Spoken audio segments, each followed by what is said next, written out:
Made to Stick by Chip Heath and Dan Heath. Summary. Narrated by Saurav Chakraborty. Great ideas aren't always successful. Often, even magnificent insights go unrewarded and wind up gathering dust in file cabinets. At the same time, far less worthy ideas like rumors and urban legends spread like wildfire. Take, for example, the panic in America regarding adulterated Halloween candy. Millions of parents worried that unknown villains were giving their children candy laced with poison or razor blades. What they didn't know was that the story was a baseless urban myth. But why do stories like this spread so quickly?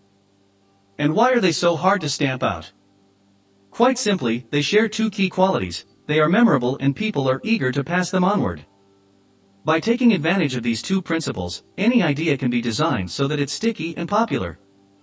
A few years ago in America, certain health groups wanted to raise awareness of the fact that movie popcorn, at the time prepared with coconut oil, contained extraordinarily high amounts of saturated fat, making it extremely unhealthy. Simply telling consumers that a bag of popcorn contained 37 g of saturated fat proved ineffective. The number was too dry and academic to stick in people's minds. So they tried something stickier. A medium-sized butter popcorn at a typical neighborhood movie theater contains more artery-clogging fat than a bacon and eggs breakfast, a Big Mac and fries for lunch, and a steak dinner with all the trimmings combined. This vivid message stuck, spread, and eventually led to the replacement of coconut oil with healthier alternatives by all major American cinema chains. Made to Stick. Key idea number 1. A sticky idea must be simple. It's tempting to try to explain an idea as thoroughly as possible. But when it comes to stickiness, too much detail is counterproductive. Instead, cut the idea down to just one simple statement. Any more detail will be instantly forgotten, along with the key idea behind it all. A simple statement makes an idea easier to grasp and understand. This doesn't mean an idea should be dumbed down unnecessarily. The art of simplifying is to encapsulate the core idea in terms that anyone can understand, without changing the meaning. Although this can be surprisingly tricky, it makes for sticky ideas. Journalists have to master this skill to come up with good headlines that grab readers' attention, and convey the meaning of an entire article in just a few words. Journalists know a bad headline can prevent a great article from getting the attention it deserves. A great example from the business world is Southwest Airlines' slogan, "The Low-Fare Airline." A catchy statement like this will stick. A complex comparative breakdown of their prices would be instantly forgotten and fail to make an impression. Made to Stick. Key idea number 2. A sticky idea must be unexpected. The brain likes to save energy by running on autopilot whenever possible. This means it allows information to just whiz past unremembered. It does this by subconsciously paying no attention to familiar or expected things. When confronted with the unexpected, however, the brain jolts out of autopilot and into manual control. The unexpected receives our full attention. Imagine a flight attendant giving the standard pre-flight safety demonstration. The frequent flyers on board know the script inside out and pay absolutely no attention. But if she were to suddenly break from the normal briefing and declare that whilst there may be 50 ways to leave your lover, there's only one way off this plane, she'd have everyone on board listening. It's surprising just how quickly people come to ignore routine things. By presenting an idea in an unexpected or striking way, it gets the attention it deserves. Made to Stick. Key idea number 3. Curiosity gaps help make an idea stick. The two main challenges in spreading an idea are getting people's attention and holding it. Making use of curiosity gaps can help to overcome both these obstacles. People allow themselves to go through everyday life on autopilot because they believe, to some extent, that they know pretty much everything they need to know to get them through the day. The most effective way to grab someone's attention is to show that there's something important they don't know yet. This immediately jolts them out of autopilot by creating curiosity gaps, empty spaces in people's understanding that they feel a compulsive need to fill, even if they previously weren't interested in the subject.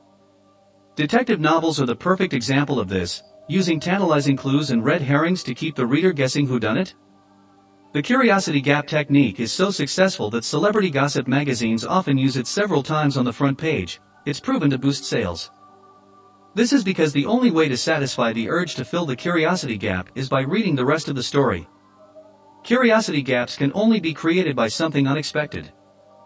Surprising facts and figures are great for this, and are therefore a strong way of opening a successful pitch or presentation for any idea. For instance, why do 40% of our customers make up only 10% of our total sales? Immediately sticks in the audience's mind and makes them want to hear more about the main idea.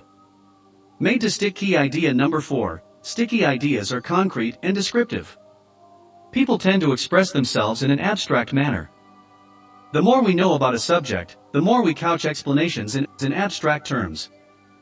This is mainly because most people find it hard to put themselves in the listener's shoes, or to ask themselves, how does what I say sound to the other person? Here's a classical experiment demonstrating this effect. A subject was instructed to tap out the tune of a given song, example, Jingle Bells, on a table with their fingers, whilst another subject listened and tried to guess the name of the song.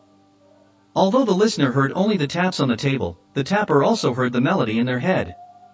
Because of this, the tappers estimated that the listeners, on average, had been able to correctly guess the song 50% of the time, whereas the real figure was only 2.5%. The problem is, people tend to forget that not everyone knows as much about a subject as they do, whether it's a tune in their head or the details of an idea. The same effect applies to verbal communication. Abstract terms convey the message about as well as tapping on a table conveys a melody. Only by using concrete, understandable terms can we be sure that the message will be understood. At the same time, it's often helpful to give examples or use descriptive imagery to help convey a point. Concrete, visually descriptive expressions aren't just easier to understand, they stick. Concreteness means avoiding unnecessary jargon when speaking about real people or events. The retail worker hasn't just delivered outstanding customer service, they've given a customer a refund on a shirt even though it was bought at another branch of the store. The fox hasn't altered his tastes to suit his means, he's convinced himself that the grapes he can't reach are too sour. The more concrete and better described an idea is, the more likely it will stick and be passed on. Made to stick key idea number 5, a sticky idea must be credible. In general, ideas only spread if they are believed, otherwise they are immediately dismissed out of hand. Credibility can be gained in several ways. One tried and tested method is to have experts back a story up. An expert doesn't necessarily have to be a doctor in a white lab coat. Take, for example, the anti-smoking campaign which featured a woman in her late 20s who had smoked since the age of 10. Now facing her second lung transplant, she looked like a frail, elderly woman. Her appearance itself added credibility to her story. People trust stories told by real, trustworthy people. Another way of adding credibility to a story is to use realistic facts and figures to illustrate the point, but only if they paint a concrete, non-abstract picture. Over-reliance on statistics is a common and confusing mistake.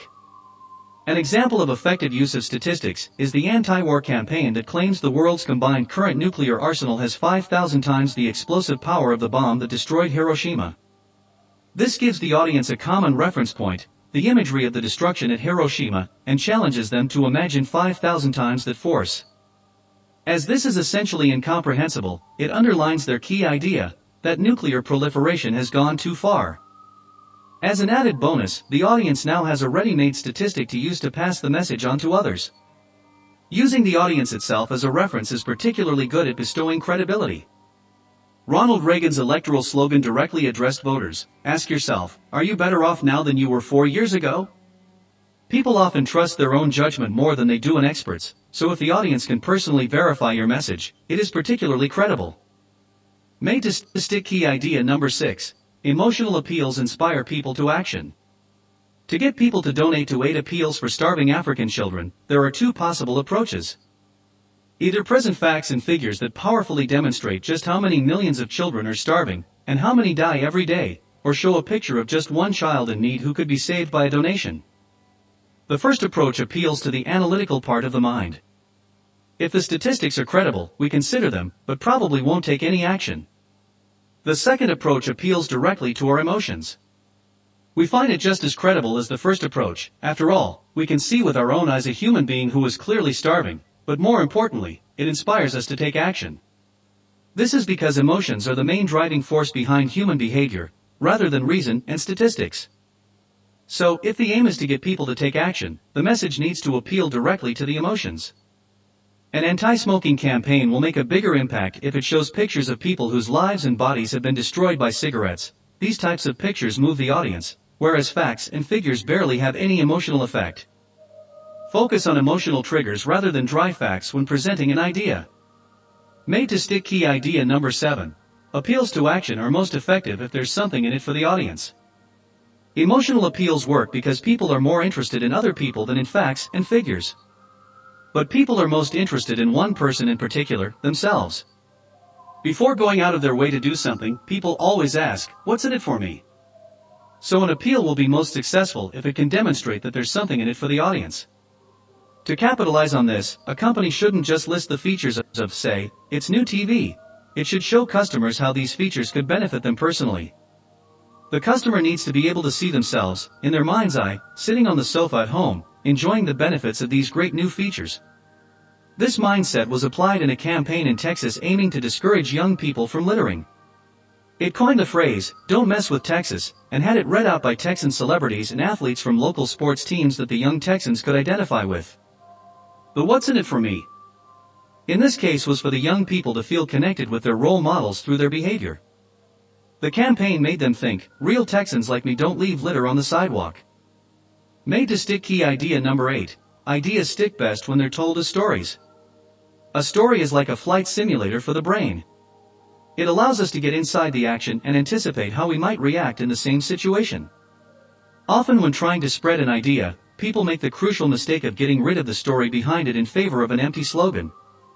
While slogans can be useful at getting an idea to stick, they're not very useful at inspiring people to take action. This is where stories and examples are most effective. For example, the fast food chain Subway profited immensely from the true story of Jared Fogle, a seriously overweight man who managed to slim down to a healthy weight with a simple diet of 2 Subway meals per day. No slogan in the world can match a story like this. Almost all good stories follow one of a few recurring patterns. A typical example is the challenge in which a David takes on a Goliath. Stories like these inspire a lot of people to take action, following David's example. Another common pattern is reaching out, in which a good Samaritan helps a complete stranger in need. This type of story is particularly good at inspiring better social behavior. Stories about creativity, such as the apple falling on Newton's head and inspiring his theory of gravity, encourage people to see the world from a new perspective or think outside the box. In review, Made to Stick book summary. In this summary of Made to Stick by Chip Heath and Dan Heath, advertising campaigns and ideas that stick generally share recognizable characteristics that can be summed up in the mnemonic successes. Simple: find the core of any idea. Unexpected: grab people's attention by surprising them. Concrete: make sure an idea can be grasped and remembered later. Credible: give an idea believability. Emotional: help people see the importance of an idea. Story: empower people to use an idea through narrative. The formula for sticky ideas is success.